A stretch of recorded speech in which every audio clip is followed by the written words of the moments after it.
Olá pessoal, tudo bem? Me chamo Jandir Júnior, sou gerente geral das indústrias. Estou aqui para apresentar para vocês a nossa nova linha de empanados. Levar um pouquinho para vocês aí de como ficou o nosso processo e poder ajudá-los aí na parte técnica e também de como é o funcionamento dos nossos equipamentos. Espero que vocês gostem. Aqui nós temos a linha de empanados nossa, ela foi projetada para 40 toneladas dias. Com investimento na casa de 65 milhões, ela já está preparada para a capacidade máxima, que é 3 toneladas por hora. Inicialmente nós vamos começar ela com 1.500 kg por hora, que vai dar em torno de 10 toneladas e meia mais ou menos por turno. Ou seja, em 2 turnos nós temos a capacidade de fazer aí com 1.500 kg hora, 20 toneladas dia. Passando depois na segunda fase, que é com o incremento, a gente passa 3 toneladas por hora e vamos entregar 40 toneladas por dia de empanado. Esse ano está previsto a gente produzir somente steak. Tirinhas, chicken, crocante, está previsto para o ano que vem. Todo o nosso processados que vocês já conheceram, a parte de salsicha, de mortadela, o investimento foi de 170 milhões. Nós temos uma segunda fase que está prevista a partir do ano que vem, que é o aumento da produção de salsicha, onde a gente passa a produzir na capacidade máxima de salsicha de 120 toneladas de salsicha dia. Mais um investimento de 75 milhões que nós temos aí para os próximos 3 anos para que a gente possa chegar nesse volume. Mas hoje nós vamos falar especificamente de empanados, ok? Então aqui a gente vai dar um overview para vocês aqui da nossa linha. Aqui vocês conseguem enxergar a nossa linha como ela é hoje, totalmente completa. Essa linha hoje da Amarel, ela é considerada a mais moderna da América Latina, a primeira linha completa da Amarel na América do Sul, né? Onde você tem desde a parte de preparação de massa até a parte das embalagens totalmente Amarel. Então a Amarel não tinha nenhuma linha completa dessa na América do Sul, somente na América Latina. Mas de equipamento de última ponta, de última geração, é somente essa linha. Então aqui vocês conseguiram enxergar aí um pouquinho mais de como que é a linha da preparação de massa. Aqui nós vamos passar agora para vocês a nossa parte de etapa por etapa, que seria a parte de preparação de massa,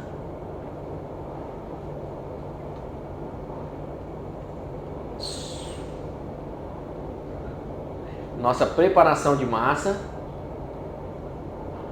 onde vocês conseguem ver ali a nossa massa sendo preparada. Normalmente ali a base carne nossa, ela é hoje o CMR, nós usamos em torno de 60%. Então assim, basicamente é carne. Algumas empresas trabalham com a linha de emulsão, nós trabalhamos apenas com CMR.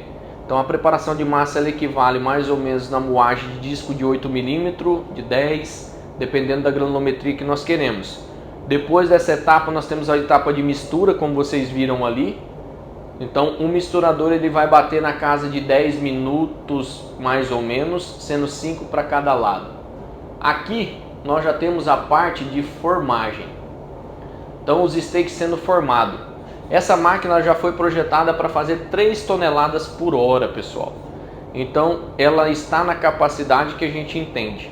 Vocês conseguem ver ali a parte de formagem. A primeira etapa que vocês viram ali, a gente vai repetir, vai passar mais vezes com vocês. Aqui a gente está dando um panorama geral. A primeira etapa seria a formação. A bolacha nossa, ela sai com em torno de 65, 68 gramas na formagem.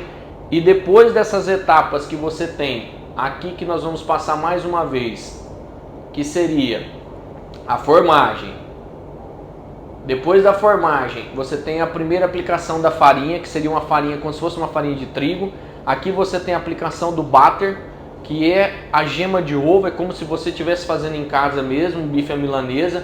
Isso aqui nada mais é que um ovo em pó com água.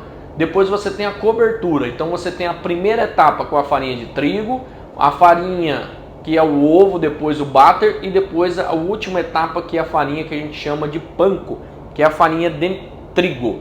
Nós fomos buscar o que tinha de melhor em farinha. Hoje a melhor farinha do mercado é a farinha de trigo.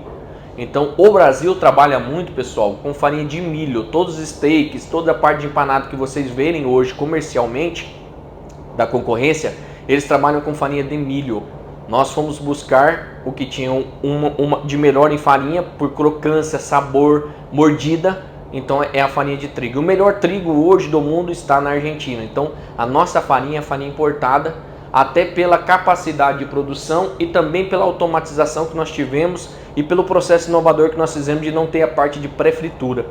Por a gente não ter etapa de pré-fritura, necessariamente a gente precisava trabalhar uma farinha mais expansiva, uma farinha que desse essa crocância. Por isso a gente foi e trabalhou com a farinha de trigo.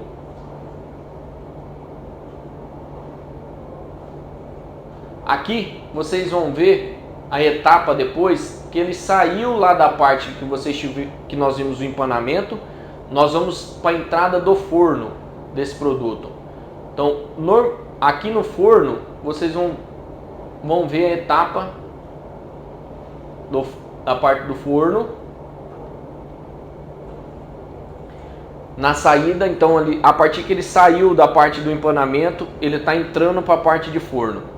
Nós não temos a etapa de pré-fritura, como eu falei. Normalmente, as outras empresas, a nossa concorrência, trabalha com a etapa de pré-fritura. Nós não. Nós optamos de não ter essa absorção de 5% de óleo. Nós chamamos de absorção e o pick-up. Quando aquela bolacha ela é inicialmente formada com 65, 68, 69 gramas, nós esperamos que esse produto final chegue lá na embalagem com 100 gramas. Ou seja, ela vai ter 30% de pick-up, que nós chamamos, que é onde você vai ter a agregação do batter, do breader e do pré-dust. O pré-dust nada mais é que a farinha de trigo que nós temos, é a primeira lá, etapa que mostramos para vocês. Depois nós temos a parte do batter. O batter é a parte do ovo, a gema do ovo, que ela é nada mais que um ovo em pó com água. Depois nós temos a outra etapa que é a cobertura, que é essa última farinha que eu passei para vocês, que é uma farinha de trigo. Depois dessa etapa, ela entra no forno. E no forno, pessoal, ela tem uma quebra mais ou menos de 1%. Diferentemente dos concorrentes, onde eles têm a agregação de 5% de absorção de óleo. Nós prezamos em trabalhar mais a saudabilidade do nosso produto, trabalharmos mais essa questão de a gente não ter essa absorção de óleo e nós termos um produto mais competitivo e saudável na ponta para os nossos clientes e consumidores. A outra etapa vocês conseguem ver aqui o forno, como ele é. Então, nosso forno é como se fosse uma air fry gigante. Ele é aquecido pelo um óleo mineral. Ele passa pela essa serpentina. Para a gente fazer essa etapa do forno sem etapa de pré-fritura, nós tivemos que trabalhar um forno diferente do que o mercado possui. Então, nosso forno ele consegue chegar a uma temperatura até de 320 graus, diferentemente dos outros fornos convencionais. Todos os outros processos de empanados, por ter a pré-fritura, trabalham com uma temperatura um pouco mais baixa. A etapa de forno, ela entra e o produto vai passar por esse processo aí em torno de 11 a 12 minutos, iniciando com uma temperatura um pouco mais alta e terminando com uma temperatura um pouco mais baixa. Nesse processo, a gente tem a parte de expansão do produto. Lá vocês conseguem ver o nosso forno na parte interna. Esse é o forno nosso. Vocês veem que são esteiras em espirais. Ele entra pela parte de baixo e vai sair lá na parte de cima. Essa etapa, como eu comentei com vocês, ela demora em torno de 11 a 12 minutos para que você tenha a saída do produto. O produto sai pronto para consumo, Júnior? Não. O produto sai pré-cozido. Ele vai ter que passar por um processo ainda para ele ser consumido, ou seja, de fritura, ou seja, de um forno, né, dentro da air fry. O que é que nós temos a etapa? Onde está o nosso ganho? Na absorção do óleo. Para que todos saibam, e vocês também, o óleo hoje, dentro de um processo de empanados, ele é a matéria-prima mais cara que existe. O óleo que se usa para fazer a fritura, a pré-fritura dentro do processo de empanados, ele normalmente se usa o óleo de palma ou óleo degomado de algodão, são óleos caros. Hoje um óleo de palma custa R$ 22,00 mais ou menos o litro. A nossa ideia foi a gente não ter essa absorção desse custo e trabalhar muito forte a saudabilidade. Mas para isso nós tivemos que trabalhar muito com a engenharia da Marel, juntamente com o nosso time de P&D, para que a gente chegasse numa formulação que entregasse a mesma coisa para o nosso consumidor final, em termos de crocância, em termos de sabor, em termos de mordida, que ficasse imperceptível para ele que a gente não tinha etapa da pré-fritura. E nós conseguimos entregar esse produto no final. Todos os testes que nós fizemos à cega com o nosso time e especialistas, colocando a concorrência e colocando o nosso produto, ele ficou superior. Então a gente conseguiu chegar realmente no produto que esteja superior que a gente tem no mercado hoje, mesmo sem a pré-fritura. Aqui nós temos a etapa de embalagem. Vocês conseguem ver ali a parte de embalagem, isso é um alinhador. Ele vem, é como se fosse uma centrífuga, ela alinha o steak vai para uma esteira e ele vai passar por um processo de envelopamento. Essas máquinas se chamam flow pack. Ela vai ter uma embalagem primária, então ela recebe a embalagem primária, como vocês podem ver no vídeo. Vocês vão ver que ela vai recebendo, aí ela já recebe a data de fabricação, a data de validade, o lote. Ela passa por uma checagem de peso, para que a gente garanta que esse produto esteja com 100 gramas. Porque na frente eu vou mostrar para vocês, os nossos robôs, eles foram projetados para fazer a coleta dessas bolachas com unidade. Ele não sabe peso, ele não conta peso, ele conta unidade. Então a caixa ela vai sair sempre com unidade e a gente precisa ter as bolachas padrões para que a gente tenha a caixa padrão lá na frente. Então essa seria a parte da embalagem primária. Aqui vocês já conseguem ver o robô pegando o produto. Então o robô chega, ele vai pegar de 4 em 4 bolachas e vai colocar na caixa, até que se feche as 60 bolachas. Então, no caso aqui, serão 15 camadas de 4, para que a gente feche a caixa ali com 60 bolachas.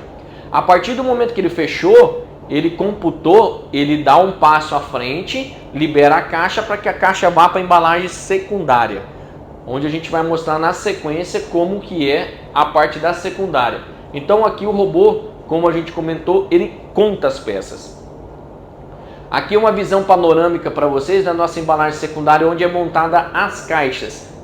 Nós temos um mezanino em cima, os robôs montam a caixa de papelão, eles destinam por essas esteiras verdes que vocês estão vendo, e ela vai ficar ao lado daquele robô que vocês viram inicialmente, fazendo o quê? Pegando o produto da embalagem primária, colocando na secundária. Já essa outra, ela já está fazendo o quê? O cheque de peso e aplicação da etiqueta. Então você vê que ali passa, faz o cheque de peso, o peso estando ok, ele vai e prega a etiqueta toda automática também. Nós não temos nenhuma pessoa nesse processo. Hoje, pessoal, a nossa linha de empanados, como eu comentei inicialmente, ela é considerada a mais moderna da América Latina. Normalmente nesse processo de embalagem, como a gente mostrou ali, onde tem as flow pack e principalmente do encaixotamento, dependendo pelo volume que nós fazemos, que é de 3 toneladas a hora, você precisa mais ou menos ter de 6 a 7 mesas com 8 pessoas para fazer o encaixotamento. Ou seja, nós teríamos que ter mais ou menos 48 pessoas aí por turno só para encaixotar. Nós não temos ninguém, nós só temos os robôs.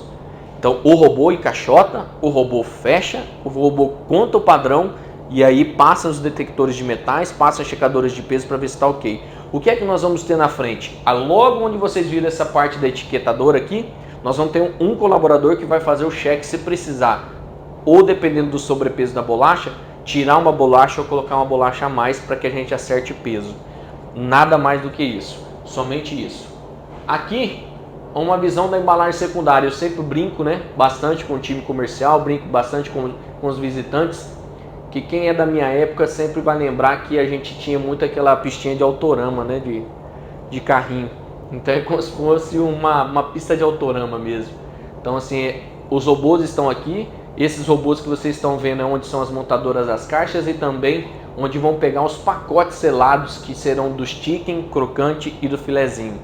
Então o mesmo sistema que vocês viram com o steak, o robô pegando com a ventosa, o braço pegando, são os mesmos aqui que vão fazer com os pacotes de 300 gramas, os pacotes maiores, que são os que a gente tem já hoje produzindo num parceiro, que provavelmente o ano que vem a gente deva trazer para cá. Nós queremos começar os testes já desses outros produtos dentro desse ano ainda, mas provavelmente para venda disponível vai estar a partir de janeiro.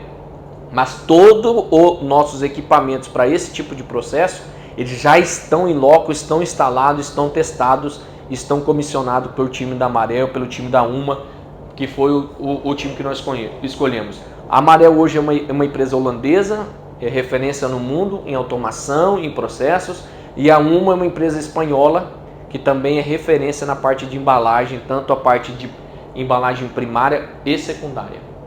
Aqui, nosso produto já está disponível para vocês para venda. Nós já iniciamos a semana passada, tivemos o startup e comissionamento das nossas linhas, tivemos inúmeros fornecedores aí acompanhando o nosso processo. Tivemos pessoal da Holanda, pessoal da Costa Rica, Estados Unidos, pessoal da Espanha, que ficaram aqui conosco em torno dessas últimas 2 semanas, acompanhando, fazendo o comissionamento e startup dos nossos equipamentos. Então, nossos equipamentos já estão comissionados, como eu comentei, e nós já iniciamos a produção a partir dessa semana. Inclusive, nós já temos produto disponível para venda e já está sendo aí, pelo que a gente recebeu de feedback, não é o Júnior que está dizendo, mas assim, o produto ficou realmente superior aos nossos concorrentes, né? Então, esse é para mostrar já o produto feito aqui. Aqui, alguns insights que nós colocamos que realmente são diferenciais que nós temos e que a gente deve realmente usar isso como um poder de venda nosso. Aqui vocês estão vendo depois dos robôs já na parte de saída, é como se fosse aquela que eu mostrei para vocês na primeira. Aqui somente é para mostrar a parte do chicken, do crocante, do filezinho, que vão passar por essa etapa. Depois nessas esteiras eles passam pela checadora e vão seguir a mesma esteira onde tem um aplicador de etiqueta, detector de metal e cheque de peso. O que nós colocamos como diferencial? Então, o primeiro, nós vamos buscar uma farinha para que desse crocância no nosso produto. Que as pessoas mordessem e sentissem a textura, sentissem a crocância no produto, que não ficasse um produto seco. Como todos sabem, o óleo ele é uma que dá sabor, ele dá crocância. Então, por nós não termos a etapa de pré-fritura, nós tínhamos que trabalhar uma farinha diferenciada. Então, nós vamos buscar o que tinha de melhor em farinha. Por isso que nós vamos buscar uma farinha de trigo. Então, hoje a melhor farinha que tem é a farinha de trigo. Então a nossa farinha hoje ela é importada, nós não temos a etapa de pré-fritura, isso deixa o nosso produto mais saudável, ele é assado, eu sempre cito um exemplo como se fosse um forno, um air fry gigante, com etapas, né, que você tem de cozimento, e dependendo do produto você tem alguns ajustes que você faz com uma temperatura um pouco mais elevada ou uma temperatura menos elevada. Uma nova fórmula, ela ficou muito mais saborosa, uma condimentação especial, mais suave. Então nós trabalhamos para que ele ficasse mais suave também, para que as pessoas não sentissem aquele gosto realmente só de industrializados, que eles sentissem um gosto do empanados mesmo. Um outro ponto que nós trabalhamos é que aquela primeiro batter, quando vocês verem a questão que a gente passou a cobertura do ovo, aquele batter nós colocamos um mix de tempero, para que ele mascarasse um pouco o gosto da farinha, coisa que os nossos concorrentes não têm. Então normalmente quando você pega que é da concorrência, você vai morder, você vai sentir primeiro a farinha, depois a carne. No nosso caso, a hora que você morder, você vai já sentir a condimentação, porque o batter, que depois vem a cobertura, ele também existe um mix de tempero. O que nós temos aí que é diferencial e extremamente diferente do que os nossos concorrentes fazem, né? Nós temos uma segurança alimentar muito maior na nossa linha. Nós temos uma manipulação praticamente zero, onde as pessoas não colocam a mão no produto. Então o produto ele segue, ele é contínuo. Então ele passou pela parte de misturador, ele passou pela parte de formador, ele passou pelos aplicadores de farinha, ele entrou no forno, ele entrou no girofreezer, fez o congelamento. A etapa de congelamento ela demora, pessoal, em torno de 35 minutos a 40 minutos, dependendo do produto. Depois do congelamento vocês viram a parte que a gente tem as envelopadeiras, que tem a parte da primária, toda ela automatizada. Depois você já tem os robôs pegando, então assim, até ele receber a primeira embalagem que é primária, ninguém coloca a mão. Então o produto não tem contaminação. Então nós conseguimos garantir isso e realmente isso é um diferencial. E o mais importante, é igual nós falamos depois, que nós temos a parte dos robôs fazendo tudo e fazendo a parte de empacotamento e fechando. Aqui então um panorama geral. Seria isso, pessoal, que eu teria para mostrar para vocês, a nossa fábrica nova de empanados. Espero que vocês gostem. Todas as visitas que nós tivemos de clientes, de fornecedores, pessoas que vêm aqui como fornecedor de embalagem, fornecedor de in natura, que conheceram essa fábrica. É emocionante ver o brilho no olho das pessoas quando eles entram aqui em Itaberaí, uma cidade no interior de Goiás, né, onde começou, o Zé Garrote começou uma fábrica que com 40 pessoas saiu lá da granja, depois veio com 70 pessoas para abater 2.500 aves, e hoje nós temos uma fábrica aí considerada a mais moderna da América Latina, em empanados e também na parte de processados e industrializados. O semblante das pessoas é muito bonito de ver quando eles chegam, a primeira coisa que você ouve deles é assim: uau, o que é que vocês fizeram aqui? Né? Ninguém acredita que existe uma fábrica dessa dentro do Brasil, dentro da América Latina e dentro do interior de Goiás. Espero que vocês gostem e a gente fica à disposição para ajudá-los no que for preciso. Meu grande abraço a todos e contem conosco.